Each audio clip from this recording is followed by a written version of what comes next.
Hello mechanics, and welcome back to the Cheddar Fox channel, and today I'm going to show you how to make 6 subassemblies that will make your builds better. Stick around to the end and I'll show you how to make miniature suspension.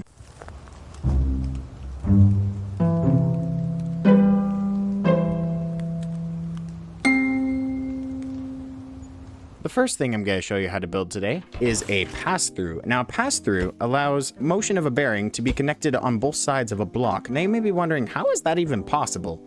The game doesn't even have any way to do that normally, and you'd be right. But there is a way around it. We're going to take whatever block we want to pass through, put a bearing on the end, put our lift underneath. Let's say we want to use this block as the other end. Lift it up, grab a piston, and stick it right there. And lastly, put a block on the end. Now, we have a pass-through. Now you can also build more complex things, like a double pass-through. Notice these blocks are also free spinning from each other, which is very handy-dandy.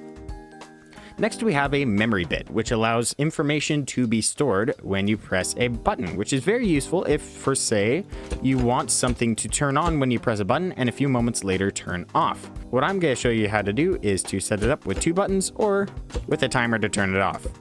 So, first we lay out 4 like this.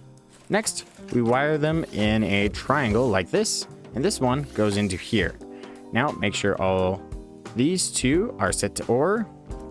This one needs to be set to and this one needs to be set to NOR. We will set our button on and connect this to here and this to here. And what this does is it creates a logic loop, but the logic loop does not complete unless this one gets activated, which only happens when this one is activated. And this one's only activated when the button is not pressed, because it is a NOR gate, which means not OR. And so when we press this button, on, off. Now we have this flashing problem where in-game physics ticks are slow enough that we didn't press the button long enough for it to continue all the way around the loop. We can remedy this by taking a sample from our loop and feeding it back into the loop at a different timing. This will cause the gap in the signal to be filled. However, if we do this, we also must do it to our off switch. This is a very handy circuit for doing things like this, where if I hold the up button for a few seconds, it turns on, and if I hold the up and down button at the same time for a few seconds, it turns off. Now, turning this into a sustained press button is actually also very easy. All we have to do is remove our cancel button, find our timer, pop it right there, connect our timer to our button, and then into where the previous button was, set it to whatever duration we want to. I'll say, let's do 3 seconds. Now, if I push the button, it stays on for 3 seconds and then turns off. Next, we have a suspension stabilizer. Now, to create a suspension stabilizer, it is surprisingly easy. All we have to do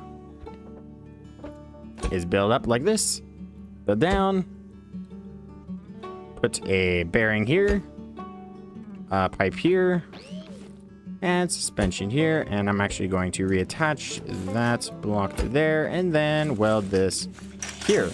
And now we have a suspension glitch stabilization.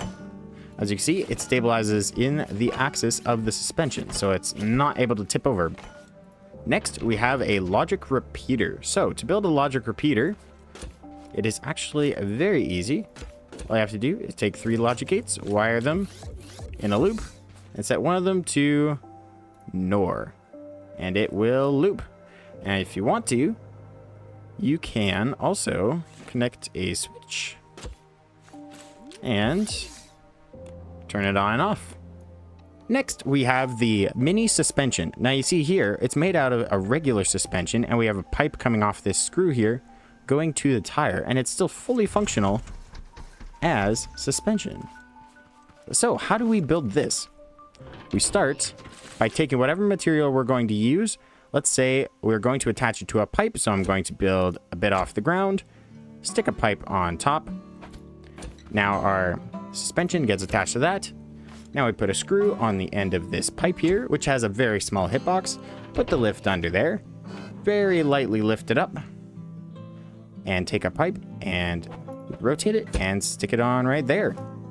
And there you go. Now you have a miniature suspension, which is equivalent to being 1 block tall. Oh, and by the way, we just recently got to 100 subscribers. I want to thank everyone who is subscribed to me right now and everyone who will subscribe to me in the future. And thank you guys for coming along with me on this journey. We wouldn't be here without you, and I can't wait to see where God's going to bring this channel in the future. If you have a suggestion for our 100 subscriber video, leave it in the comments.